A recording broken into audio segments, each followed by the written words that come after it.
我覺得住宅可以被當成是園林來造，不是指它擺幾盆花，做一點園林的小景，而是說你的身體跟空間之間體驗的層次和深度，它是我們中國人對空間的一種追求。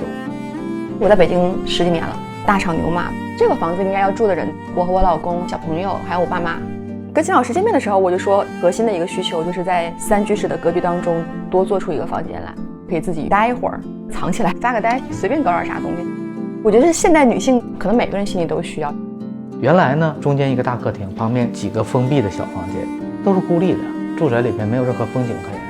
我們在中間置入簡房，有了一個居中的制高點，可以從各個不同的方向去感受這個房子了。其實這不就是中國的園林嗎？要在那兒放一個亭，一個觀景的樞紐和核心，人在裡邊活動趣味，風景就被創造出来了。這些房間不是完全意義上的被封閉的，其實是園林裡的空間的處理手段，半間、寬度變化、弧線帶來很多身体上的一種感覺的變化。客廳、書架牆，然後到這兒自然形成一個龕，一個圓角過去，然後到這兒呢收窄，形成了包圍。餐廳的牆既是延續這條線，也形成了一個這樣兜住的角。原來黑乎乎的小走廊，浪費的面積做成了一個特別具有美學密度的空间。沒有對比的暗才是小景，既有亮的又有暗的，它就會有心理節奏。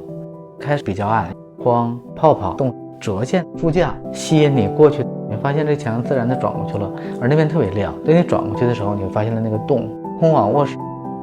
這是我們剛才進來的拱門，這就是通往簡房的路。這個環線其實就是所謂的園林的無盡意，一個小空間在心理上面變成了一個大風景。莊子《齊物論》講究東西沒有高低貴賤，再往前走一步，越賤的東西越好。我們實際上是把那些最消極的空間當成是最重要的東西來進行經營的。於是你發現沒有什麼東西是不好的。小宅處理方式是一樣的，廚房先到是很消極的，把它做成了視覺中心，桌子連起来，一個流动路徑。客廳中间最消极的那塊現在是最核心的。業主說啊，不要看電視的大沙發，我們家不做這種活動。我們把位置放低，拱頂，大家可以圍坐，幽暗就變成了包裹感，相当於我家裡邊自己就有了一個咖啡廳。小走廊不用的空间，偏要做的最有意思。每次轉向的時候，你就換一種顏色，冷光和暖光在這兒交雜，立體繪畫一樣。主臥一般都是一張大床，白天的時候是用不上的，歸攏到旁邊双整床，變成了一个多功能的房间。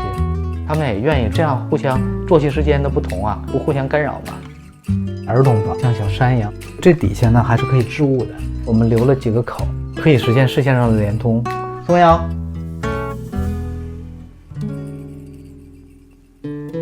現有的房地產提供的空間格局與人們日益增長的精細化需求之間是有嚴重矛盾的，這個矛盾就是我們改造的動力。